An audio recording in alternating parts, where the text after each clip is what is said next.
अखेर मराठी तरुणीला न्याय मिळाला। राज ठाकरे यांनी शब्द दिल्यानंतर तिने आपला शॉर्मा स्टॉल डोंबिवली येथे सुरू केला आहे।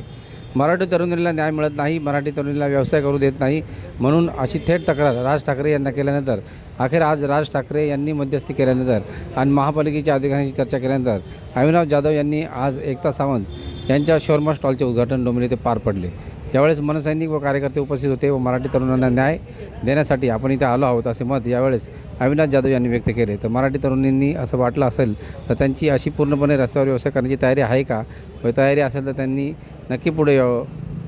राज ठाकरे यांचे मी आभार मानते असे मत त्यांनी व्यक्त केले। गोष्ट आहे त्याच्या मागे तुझी खूप मेहनत आहे आणि तिला खूप भोगावं देखील लागलेलं आहे। तो मला असं वाटतं की तिच्या मेहनतीचं हे फळ आहे की आज तिची नव्याने गाडी सुरू झालेली आहे आणि मी खात्रीने सांगतो आज या संपूर्ण महाराष्ट्र नवनिर्माण सेना आणि सन्माननीय राजसाहेब ठाकरे हे नेहमी तिच्या पाठीशी खंबीर उभे राहतात। पाहिलं तर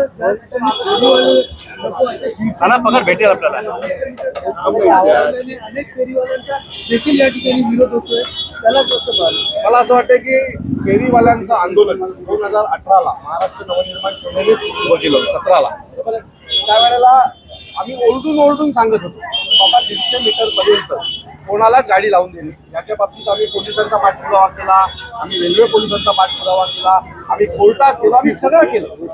आज 2026 चालू आहे आणि 2026ला देखील तशाच प्रकारची परिस्थिती। जर कोर्टाला घेणं देणं नसेल, जर पोलिसांना घेणं देणं नसेल, जर रेल्वे पोलिसांना घेणं देणं नसेल आणि जर बाहेर नाही येणारी लोक इथे धंदा लावणार असेल तर एक मराठी पोरगी देखील इथे धंदा लावणार, त्याच्या पाठी आम्ही खंबीर राहू। नियम सगळ्यांसाठी सारखा आहे ना। त्या दिवशी मी आलो त्या दिवशी किमान 3-3.5 फेरीवाले इथे उभे होते, बरोबर आहे। मग हिच्यावर का बंदी? नियम सगळ्यांना सारखं असलं पाहिजे ना।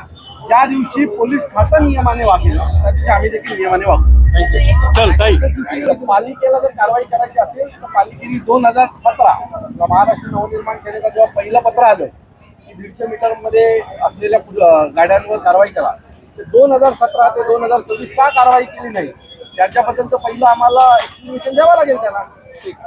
आज अचानक एका मुलीने व्यवसाय लावल्याच्यानंतर जर तुम्हाला कारवाई करायची वाटत असेल तर आम्ही त्याचा विरोध करतो। थँक्यू ताई। कन्फर्म न्याय मिळाला। आज तुम्ही बघू शकतात मनसेची ही ताकद आहे की आज दाखवण्यासाठी सर्वांचे स्टॉल बंद आहेत, दाखवण्यासाठी सर्वांचे स्टॉल बंद आहे, माझं चालू आहे। याच्याने तुम्हाला काय समजतंय?